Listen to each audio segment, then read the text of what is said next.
આજે હું તમારા માટે ખાસ રેસીપી ચોખાનું ખીચું લઈને આવી છું। આ રેસીપી એકદમ ઇઝી છે।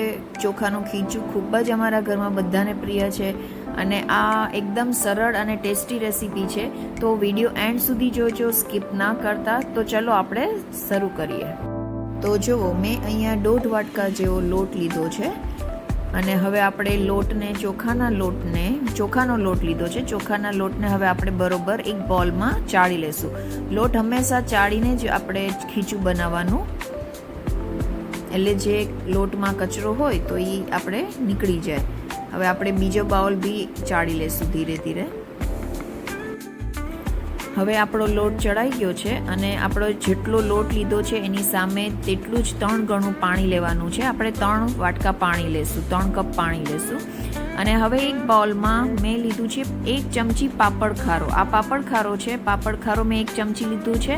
અને મીઠું અડધી ચમચી લેવાનું છે, કારણ કે પાપડ ખારામાં મીઠાનું પ્રમાણ વધારે હોય છે। હવે થોડું પાણી એડ કરીને આપણે ગેસ ઉપર રાખી દઈશું ઉકાળવા માટે, એટલે આમાં પાણીમાં ઉકળી જાય અને ઓગળી જાય, એટલે આમાં પછી આપણે પાણી ઉકળતામાં આપણે એડ કરી દઈશું। હવે ગેસ ઉપર એક તપેલીમાં આપણે 3 કપ પાણી એડ કરવાનું છે।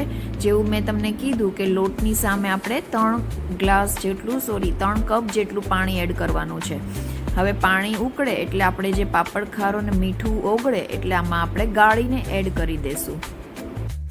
પાપડ ખારો અને મીઠું ઓગળી ગયું છે પાણીમાં। હવે આપણે તપેલીમાં એડ કરી દઈશું, ગાળીને એડ કરી દઈશું, જેથી કરીને અંદર પાપડ ખારામાં કોઈ કચરો હોય તો એ આ ગળણીમાં આવી જાય।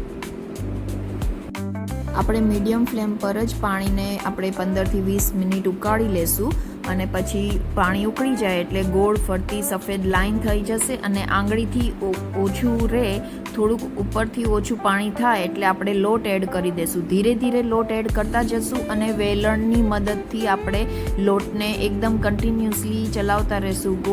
ગોળ આવી રીતે આપણે કન્ટિન્યુઅસલી ચલાવતા રહેશું। જુઓ, લોટ એડ કર્યા પછી તમને એવું લાગે કે પાણી ઓછું છે તો તમે અલગ તપેલીમાં પાણી ગરમ કરીને ઉકળતું પાણી લોટમાં એડ કરી શકો છો, 1 કપ જેવું। તો એકદમ તમારી પરફેક્ટ ખીચું બની જશે। હવે આપણે એકદમ 5 મિનિટ માટે કન્ટિન્યુઅસલી ચલાવીને આપણે હવે વેલણમાં જે લોટ ચોંટ્યો છે એ લોટને આપણે અંદર સરખો એડ કરીને હવે ઢાંકી દઈશું, ઢાંકણ ઢાંકી દઈશું અને નીચે તવો રાખી દઈશું। તપેલીની નીચે આપણે તવો રાખવાનો છે ગેસ ઉપર અને તવા ઉપર આપણે તપેલી રાખવાની છે અને હવે તપેલીને ઢાંકી દઈશું અને ગેસ એકદમ મીડિયમ ફ્લેમ પર જ રાખવાનો છે, ધીમી આંચ રાખી દઈશું અને હવે આપણું ખીચું એકદમ પરફેક્ટ પાકી જશે। હવે થોડીવાર પછી આપણે ચેક કરી લેશું કે આપણું ખીચું બની ગયું છે કે નહીં। આપણું ખીચું એકદમ લોટ બફાઈ ગયો છે, ખીચું બની ગયું છે અને આપણને આવી રીતે ઢાંકણ ખોલતા જ આપણને જો પાકવાની સુગંધ આવે તો માની લેવું કે આપણું ખીચું એકદમ પરફેક્ટ બની ગયું છે।